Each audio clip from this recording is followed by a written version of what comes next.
Myths and facts about the shoulder dislocation.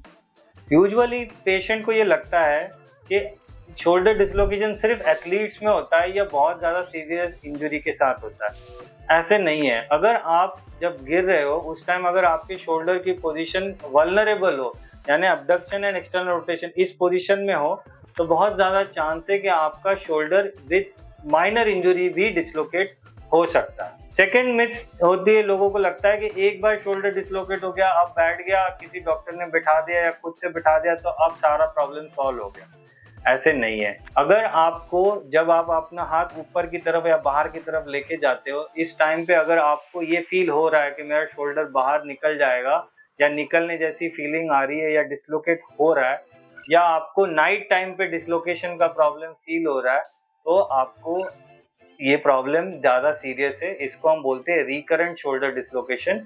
ये one time का problem नहीं है। अनदर थिंग, लोगों को लगता है कि सर्जरी ही एक सोल्यूशन है शोल्डर डिसलोकेशन के बाद। ऐसे नहीं है। फर्स्ट टाइम शोल्डर डिसलोकेशन में फिजिकल थेरेपी एंड रिहैबिलिटेशन का बहुत इंपॉर्टेंट रोल है। बहुत सारे पेशेंट्स की सर्जरी बच सकती है after physical therapy and rehabilitation. But अगर आपका पहले शोल्डर डिसलोकेशन के बाद अगर आपको डिसलोकेशन हुआ नहीं तो कोई बात नहीं। बट अगर आपको हमेशा कंधा बाहर निकलने की फीलिंग हो रही है, बार बार कंधा बाहर जाएगा ऐसा लग रहा है, या नाइट टाइम डिसलोकेशन हो रहे हैं, या आपको डिसलोकेट होके आप खुद कंधे को वापस बिठा रहे हो, तो यस, आपको सर्जरी की जरूरत है। उस कंडीशन में आपको फिजिकल थेरेपी एंड रिहैबिलिटेशन पूरी तरीके से फायदा देगा नहीं। दूसरी बात, बहुत बार पेशेंट को ये फील होता है कि कंधा डिसलोकेट हो गया तो ये अपने आप बैठ जाएगा। बहुत सारे पेशेंट कंधा अपना शोल्डर डिसलोकेशन के बाद बिठा लेते हैं, बट हमेशा ये होगा कि नहीं, इसकी गारंटी नहीं होती। अगर आपका शोल्डर डिसलोकेट हो रहा है और अपनी जगह बैठ नहीं रहा, तो प्लीज आप घर पे वेट मत करिए कि ये अपने आप बैठ जाएगा।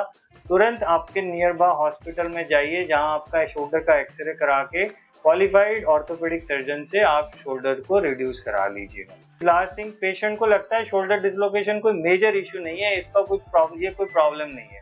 ऐसा नहीं है। शोल्डर डिसलोकेशन बहुत ही इंपॉर्टेंट प्रॉब्लम है। अगर आपको रिकरेंट शोल्डर डिसलोकेशन हो रहा है, इसका मतलब हर बार जब कंधा उतर रहा है तो हड्डी घिसते जाएगी।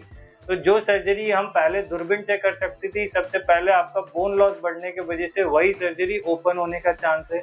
दूसरी बात, आपको पेन रहने का चांस है, आपका कंधा जल्दी खराब होने का चांस है। तीसरी, आपकी क्वालिटी ऑफ लाइफ भी कम होने का चांस है, क्योंकि आप सर्टेन एक्टिविटी, जैसे मान लो आप मेट्रो में ट्रैवल कर रहे हो और ऊपर आपको रॉड पकड़नी है, तो आपको पकड़ने में डर लगेगा, आपको लगेगा कंधा डिसलोकेट होगा। सिमिलरली, आप घर में कोई काम कर रहे हो और आपको ओवरहेड कोई चीज उतारनी है, तो आपको डर रहेगा कि कंधा उतरेगा। आपकी डेली लाइफ और क्वालिटी ऑफ लाइफ भी रिकरेंट शोल्डर डिसलोकेशन के बाद अफेक्ट होती है। इसलिए अगर आपको शोल्डर डिसलोकेशन की प्रॉब्लम है तो प्लीज आप हमारे पास विजिट कीजिए।